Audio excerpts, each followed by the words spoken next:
Hey, for those of you that haven't heard it in a while, not picking on her at all. She's doing the right thing. She's thinking exactly the way we want you to think after you, especially you're in Financial Peace University, everything's going the right way.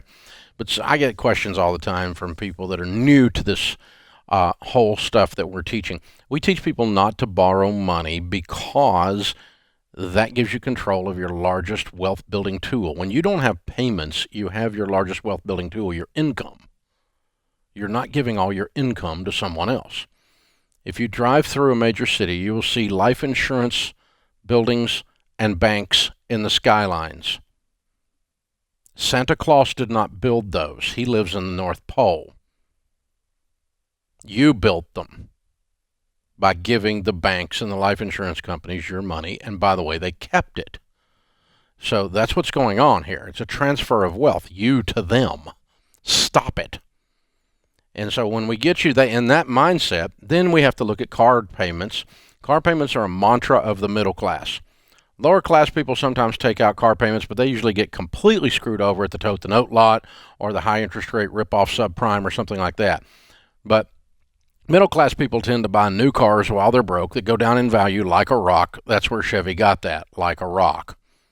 It loses its value like crazy, and you're financing it and have a payment on it. Oh, and then a few years ago, we got more sophisticated. No, we got dumber.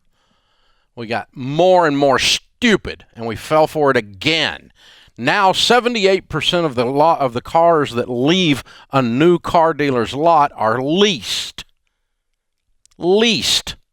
Now, let me tell you what a lease is. It's called a closed-end lease. You're paying a payment monthly against the value of the car. You're renting the car. At the end of the closed-end lease, there's a residual value, a lump sum that is due if you want to keep the car. And so you pay $542 a month on it for 30 months, and then you have the opportunity to pay $17,400 to keep the car, or whatever the number is. But that's how it works. Or you can turn the stupid car in at the end of that time, and you have effectively rented the car. No, you didn't. You rented the money that the car represents. When you rent money, that's called debt.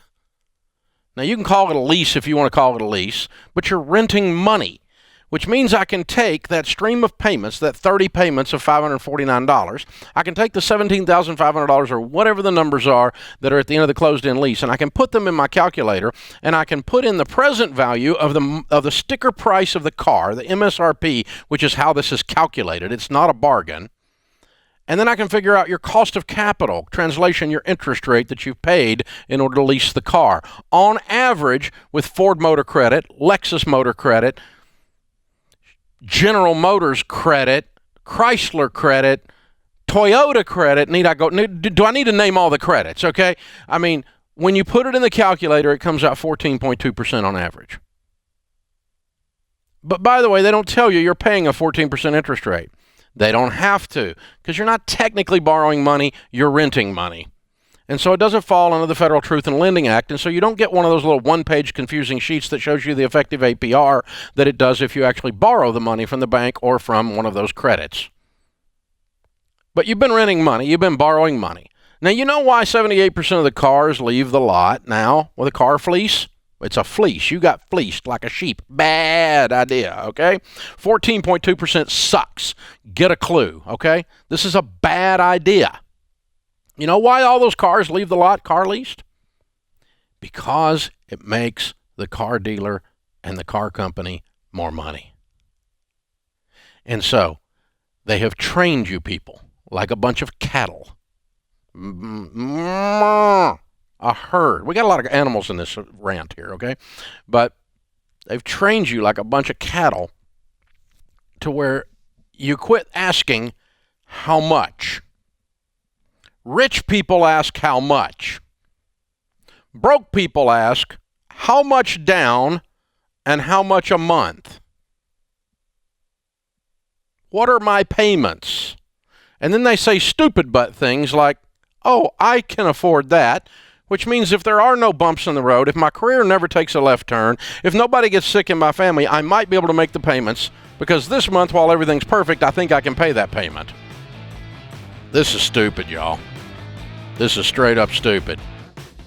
You know why people lease cars? Because it's almost nothing down, it's more a month, and it's a higher interest rate. but it makes the car company money, and they're really good at selling it, and they look at you like you're an unsophisticated dote if you don't lease a car from them. Me, I'm an unsophisticated dote with tens of millions of dollars because I quit giving it to those idiots.